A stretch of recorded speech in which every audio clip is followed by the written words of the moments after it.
സംസ്ഥാനത്ത് വരും ദിവസങ്ങളിൽ കനത്ത മഴ. ഈ ജില്ലയിലെ വിദ്യാഭ്യാസ സ്ഥാപനങ്ങൾക്ക് ഇപ്പോൾ ജില്ലാ കളക്ടർ അവധി പ്രഖ്യാപിച്ചു. അതിൻ്റെ അപ്ഡേഷനാണ് നമ്മൾ നോക്കാൻ പോകുന്നത്. വീഡിയോയിലേക്ക് മുൻപ് വീഡിയോ ലൈക്ക് ചെയ്യുക, ചാനൽ സബ്സ്ക്രൈബ് ചെയ്യാൻ വേണ്ടി ശ്രമിക്കുക. സംസ്ഥാനത്ത് വരും ദിവസങ്ങളിൽ ശക്തമായ മഴയ്ക്ക് സാധ്യത ഉണ്ടാകുമെന്ന് കാലാവസ്ഥാ നിരീക്ഷണ കേന്ദ്രം അറിയിച്ചിട്ടുണ്ട്. ഇന്ന് പല ജില്ലകളിലും മഴയുടെ ശക്തി കൂടുകയായിരുന്നു ഉണ്ടായിരുന്നത്. കണ്ണൂർ, കാസർഗോഡ്, വയനാട്, തൃശ്ശൂർ ജില്ലയിലൊക്കെ മഴയുടെ ശക്തി കൂടുകയാണ്.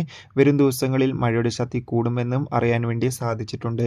നിലവിൽ കനത്ത മഴയെ തുടർന്ന് ഇപ്പോൾ ജില്ലാ കളക്ടർ അവധി പ്രഖ്യാപിച്ചിട്ടുണ്ട്. നാളെ ഓഗസ്റ്റ് 16 ശനിയാഴ്ച ദിവസം തൃശ്ശൂർ ജില്ലയിലെ മുഴുവൻ വിദ്യാഭ്യാസ സ്ഥാപനങ്ങൾക്കും ജില്ലാ കളക്ടർ ഒഫീഷ്യലായി അവധി പ്രഖ്യാപിച്ചിട്ടുണ്ട്. പ്രൊഫഷണൽ കോളേജ് ഉൾപ്പെടെയുള്ള എല്ലാ വിദ്യാഭ്യാസ സ്ഥാപനങ്ങൾക്കാണ് നാളെ തൃശ്ശൂർ ജില്ലാ കളക്ടർ അവധി പ്രഖ്യാപിച്ചിട്ടുള്ളത്. കൂടുതൽ അവധി അപ്ഡേഷൻ അറിയാൻ വേണ്ടി നമുക്ക് കാത്തിരിക്കാം. ബൈ.